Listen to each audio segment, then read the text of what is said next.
Walking on water from Mark chapter 6, verses 45 through 56. Wow! Walking on water? Isn't that amazing? Walking on water. Well, let's learn about this. In the Garden of Eden, fear was a foreign concept to Adam and Eve. They weren't afraid. But after the fall, after they disobeyed God, one of the first emotions that they experienced was fear. Remember, they were hiding. They said, "I heard your voice in the garden and I was afraid." And since that time, God has proven to his people over and over again that he is with them and will help them. Now let's look at Mark chapter 6 in the New Testament. Jesus had already done many miracles. Besides that, his disciples had just come back from traveling town to town, telling people about the coming kingdom of God. They'd been healing sick people and getting rid of evil spirits. They came back so full of excitement. They wanted to sit right down and tell Jesus all about what happened. But as usual, there were so many people coming to see Jesus that they didn't have a chance to sit and eat, much less talk. So they sailed down the coastline to get away from the crowd. But that crowd followed them. And that same crowd got so hungry that Jesus fed over 5,000 of them by using a boy's fish and bread. Needless to say, it had already been a long, long day. Well, our story today opens at the end of that long, long day. Jesus' disciples were probably worn out. We don't know if Jesus was worn out, but he had made them get in the boat and sail back down the coast to Bethsaida. He said he'd dismiss the crowd and catch up with them later. The weary men pushed off from the shore and adjusted the sails to catch the wind. They were probably hoping for a steady little breeze to power their boat to Bethsaida. Maybe they could get some rest on the way.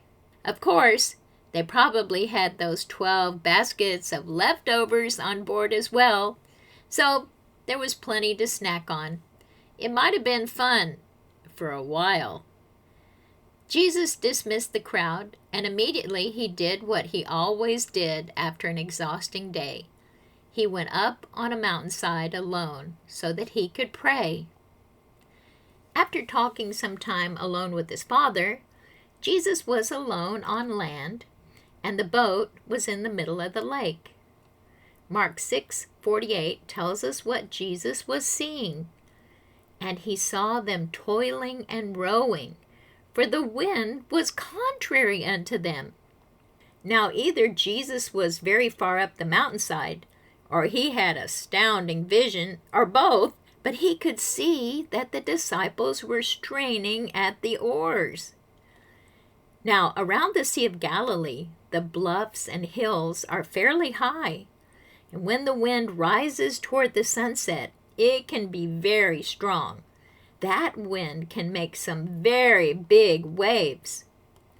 It seems that after seeing this, Jesus went back to spending time with his Father. The rest of Mark 6:48 says, "And about the 4th watch of the night, he cometh unto them, walking upon the sea, and would have passed them." The wind did not let up after the sun went down. All through the night, the disciples had struggled against the wind, working to keep the boat from capsizing. Sometime between 3 and 6 in the morning, Jesus decided it was time to walk to Bethsaida across the lake. It was the shortest way. He was passing near the disciples' boat, but when they saw him walking upon the sea, they supposed it had been a spirit and cried out, "Ah!" For they all saw him and were troubled. The disciples cried out because they thought they were seeing a ghost. Here were the disciples, tired beyond tired, having tried for hours just to get closer to Bethsaida, and a ghost was coming towards them. Maybe they thought they were seeing things because they were so tired. Jesus could see they were terrified. So he called out to them, "Be of good cheer! It is I! Be not afraid!" And to prove that the ghost was really him, he walked up to the boat and climbed aboard. Whoosh! Suddenly, the wind calmed, and Mark says they were sore amazed in themselves beyond measure and wondered. Even after this long day and night full of miracles, they were amazed. But Jesus is able to do anything, even in a storm in the middle of the lake. We can trust him to be with us and help us no matter where we are. Jesus' friends were tired, scared, and very surprised that Jesus would walk across the water to be with them. But he did. When Jesus saw how scared they were, he came to them. When we're tired or scared or feel alone, Jesus is always with us, no matter where we are or how we feel. And here's our verse today, Isaiah 41:10. This is such a good verse. It says, "Fear thou not, for I am with thee. Be not dismayed, for I am thy God. I will strengthen thee, yea, I will help thee. Yea, I will uphold thee with the right hand of my righteousness." Isaiah 41:10. Let's say it together. Fear thou not, for I am with thee. Be not dismayed, for I am thy God. I will strengthen thee, yea, I will help thee. Yea, I will uphold thee with the right hand of my righteousness. Isaiah 41:10. This verse tells us that God is with us. He will strengthen us and help us. It doesn't matter where we are, God's promise is always true. It's a big world. We're pretty small when we think about how big the world is. But whether we're on a boat in the middle of the sea during a storm or in another country, Jesus is always with us wherever we go.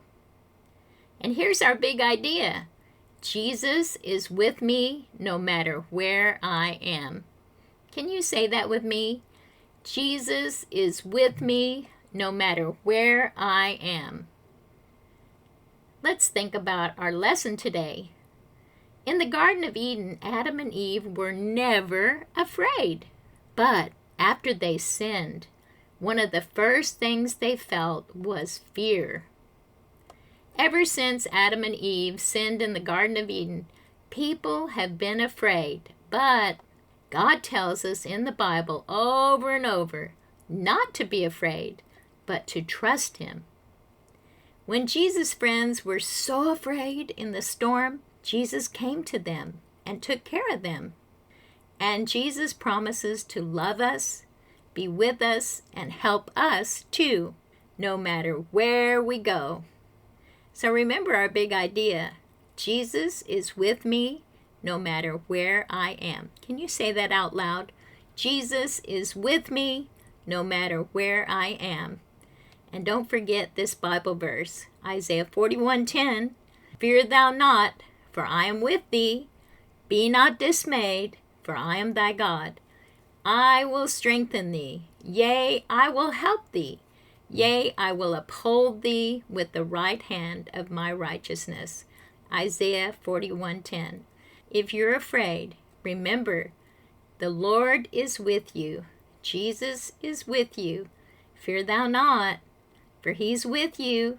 Don't be dismayed, for he is your God. He will strengthen you. He will help you. He will uphold you with the right hand of his righteousness. He loves you.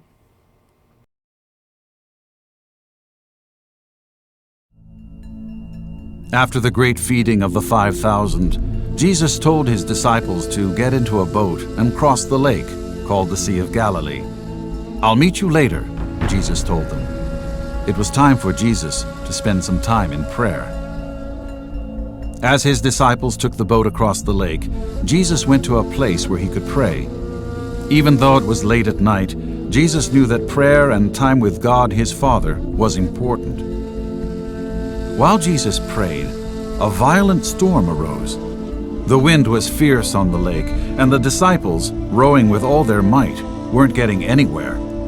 Even though they had been on the lake for hours, they were unable to steer the boat and became frightened.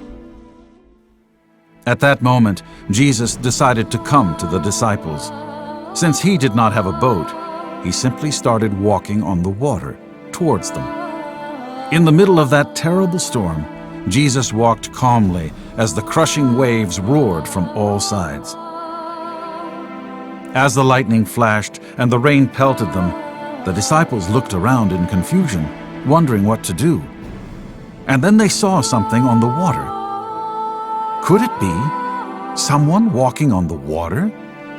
"It's a ghost!" they screamed in terror. Every one of the disciples in the boat was terrified. "Take heart. It's me," Jesus replied cheerfully. "Don't be afraid."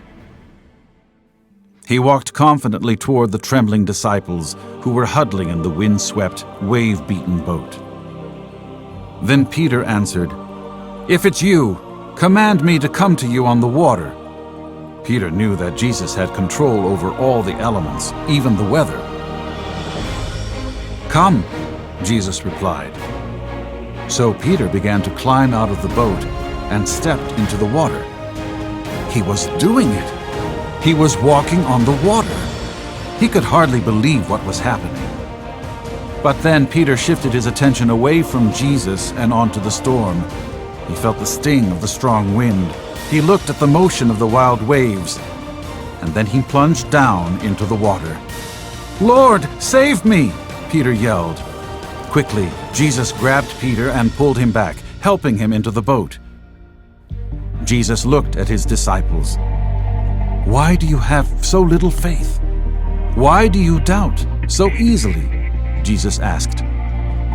Then Jesus stepped into the boat himself, and right away, the night became calm. The air went still. Not even a hint of the terrible wind and storm they had experienced. The disciples in the boat were astonished. Their terror was gone, and they started worshiping Jesus. "Truly, you are the Son of God," they whispered in adoration.